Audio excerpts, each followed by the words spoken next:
पतंजलि ऋषिकुल कक्षा 5 विषय संस्कृत पाठ लिंग पुनः अभ्यास। प्रभात बच्चों, आशा है आप लोग अपने अपने घर में स्वस्थ एवं सुरक्षित होंगे। बच्चों, आप लोग लिंग पाठ पढ़ चुके हैं। आज हम लोग लिंग का पुनः अभ्यास करेंगे। शब्दों का वह रूप जिससे संज्ञा या सर्वनाम के पुरुष, स्त्री या अन्य रूप में होने का पता चलता है उसे लिंग कहा जाता है।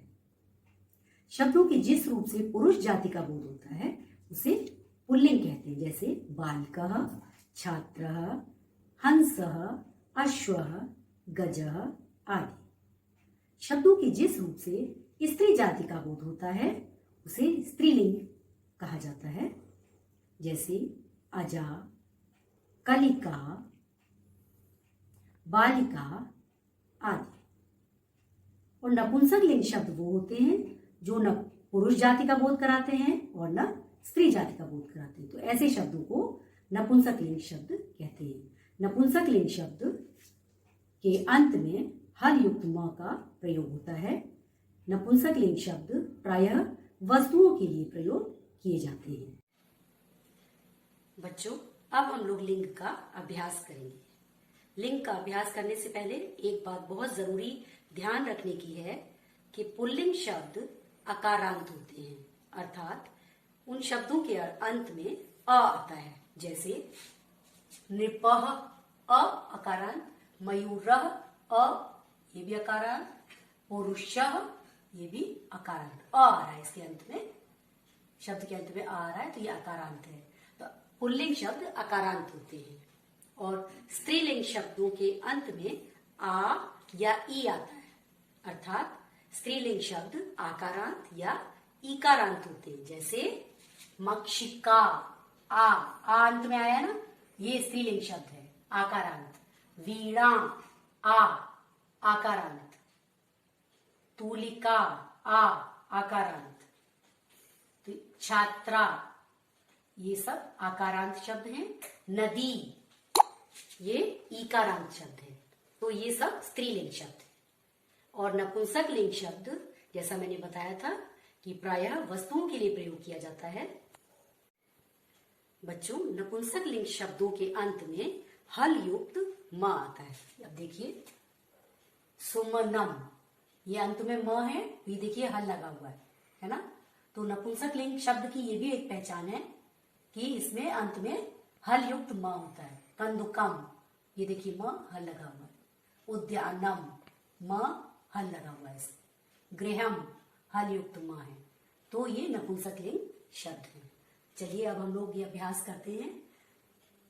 प्रदत्त शब्दान लिंगानुसारेण लिखत, दिए गए शब्दों को लिंग के अनुसार लिखना है। पुल्लिंग शब्द, स्त्रीलिंगम, नपुंसक लिंगम। अब ये सब शब्द हैं। तूलिका आ आकारांत है, मैंने बोला था आकारांत शब्द स्त्रीलिंग होते हैं, तो इसको तूलिका को स्त्रीलिंग के कॉलम में लिखेंगे।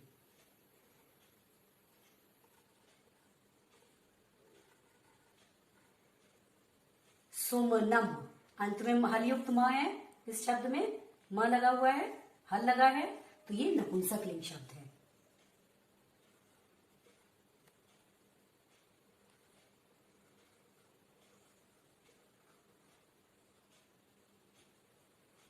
वीणा आ आकारांत स्त्रीलिंग शब्द होता है, तो हम स्त्रीलिंग के कॉलम में लिख देंगे।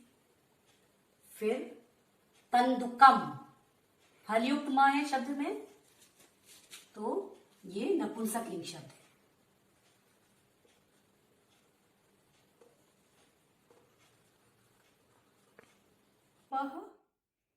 अ ये आकारांत शब्द है, तो ये पुल्लिंग शब्द हुआ, इसको हम पुल्लिंग के कॉलम में लिखेंगे।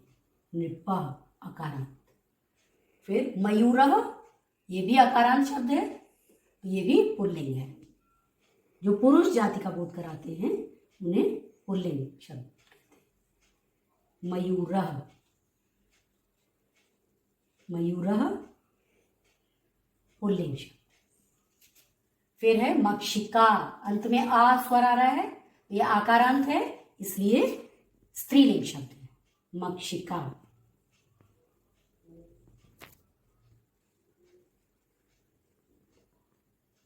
गृहम, अंत में देखिए हलयुक्त मां है ना, शब्द के अंत में हलयुक्त मां है, तो ये नपुंसकलिंग शब्द है।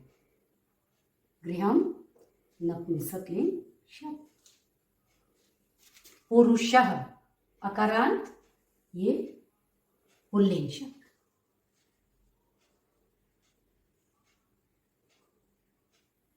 छात्रा आ आकारांत, तो ये स्त्रीलिंग शब्द। ईकारांत शब्द भी स्त्रीलिंग शब्द होते हैं, जैसे नदी, घटी। उद्यानम, अंत में हलयुक्त म है शब्द के, तो ये भी नपुंसकलिंग शब्द होगा।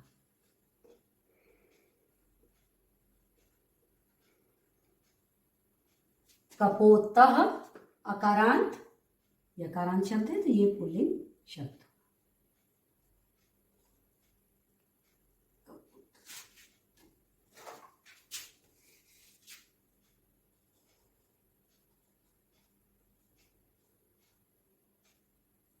कपोतः ये पुल्लिंग शब्द हुआ। तो आपने देखा अकारांत शब्द पुल्लिंग होते हैं, स्त्रीलिंग शब्द आकारांत, तुलिका, वीणा, मक्षिका, छात्रा, ये सब आकारांत या इकारांत शब्द स्त्रीलिंग होते हैं।